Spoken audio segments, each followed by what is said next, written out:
Welcome back for the second segment of the April 22nd Trips and Traps. Andy Serling, Eric Donovan. 3 more races to bring you, the first of which is a dirt race, a 9-1 actually allowance for New York breds, and we're taking a look at the number 4 horse here, One Great Classic, who gets into some trouble after the start. One Great Classic was one of the favorites in this race, going off at 5-2. Yeah, One Great Classic. Things don't go well, as you can see in the head on there in the start, and you'll see it somewhat more so. This is a clearer shot of exactly what happens, but you'll see it as we show the pan here. And basically, things never went well for One Great Classic from start to finish here. No, definitely not. You see One Great Classic, you get more of a depth perception there of how One Great Classic is affected by the start of the race here. And, the 2 horse in this race, Kelly the Cat goes right up for the lead. There's kind of a good pace on here early on with Kelly the Cat stepping out there, but certainly some other horses in better spots here than One Great Classic, who's kind of move up the inside here and have to steady. Yeah, it's just a weird trip. First of all, you'll see him steadying even in there again. And this was a race where essentially the pace ended up somewhat falling apart in this race, and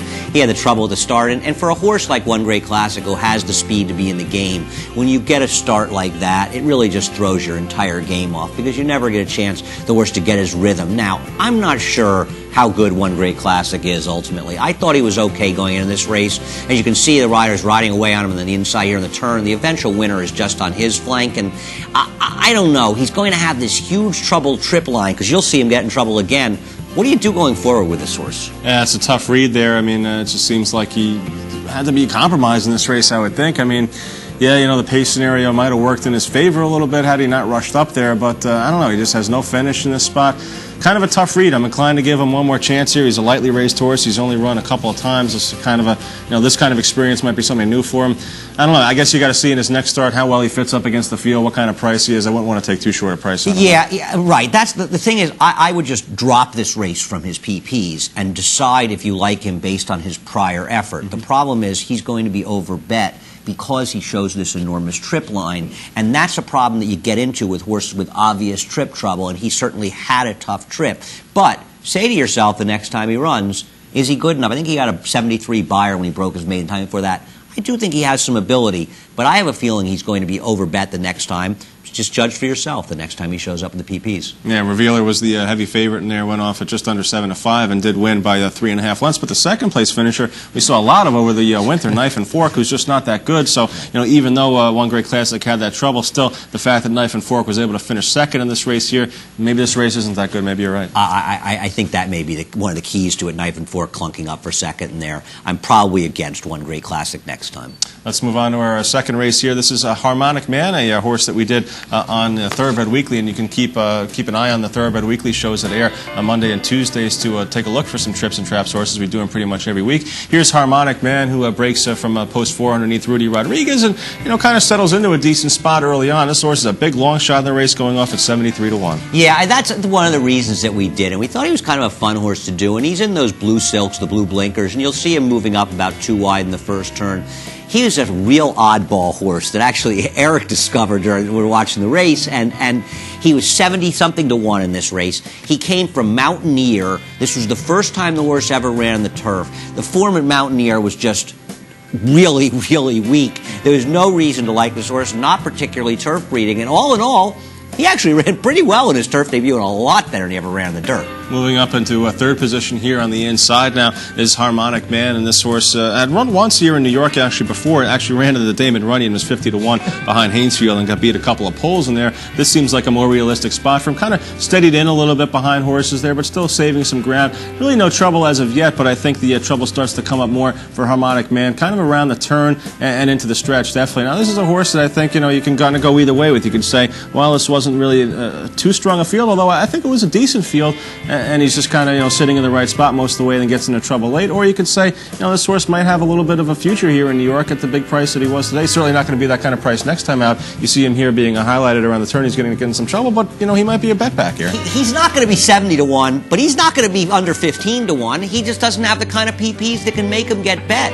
And, you're right, the first 3 finishers in this race, and the horse who finishes third, and he has some trouble in here as well, is a horse who's made some appearances appearances on Trips and Traps before, and that's Magical Devotion. But as you can see, Harmonic Man steadying back on the inside, and he still continues to run on okay in here, and really doesn't do that badly.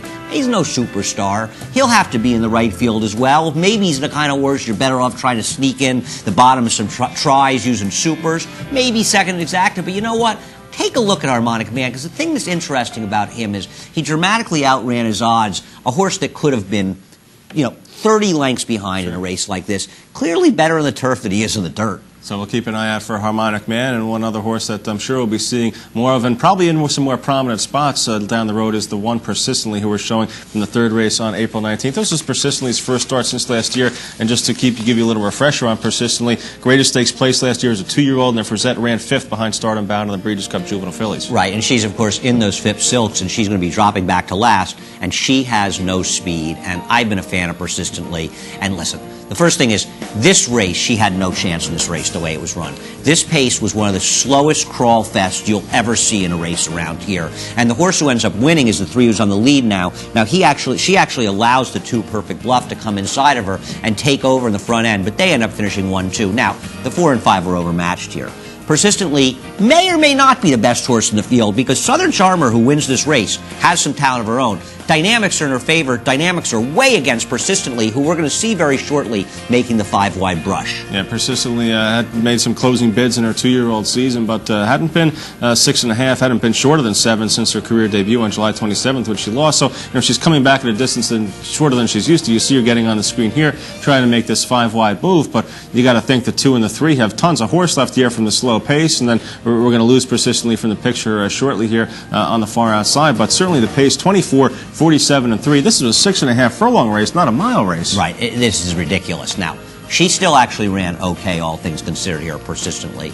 My problem with her is she's a deep closer, and these deep closers, they're just going to be victims of paces and situations, and I like Persistently. I hope that she does well down the road, but I'm a little reticent of her betting on her, because I think the last deep closer I fell in love with like her was Donovan. Now, Donovan was a very good horse, but Donovan also seemed to have trouble getting himself up in the winner's circle, and horses like Persistently become victims of their own running style, and horses with speed don't get victimized as much. I think Persistently may end up being a trap this year, though I'm hoping she has a good year.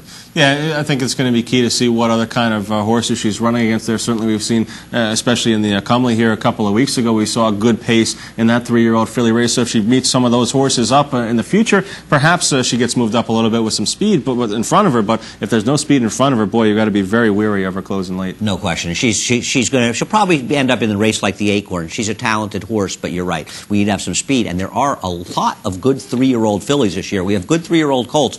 We've got good 3-year-old fillies. Now, we've got some fast ones here, but there are some very good ones throughout the country. We'll find out where Persistently matches. No chance in this race, but still don't know in the future. Anyway, that does it for this episode of Trips and Traps. Of course, we'll be at Belmont next week. Once again, that email address is tripsandtraps@NYRAinc.com. Keep your thoughts coming. We really do love to hear from you.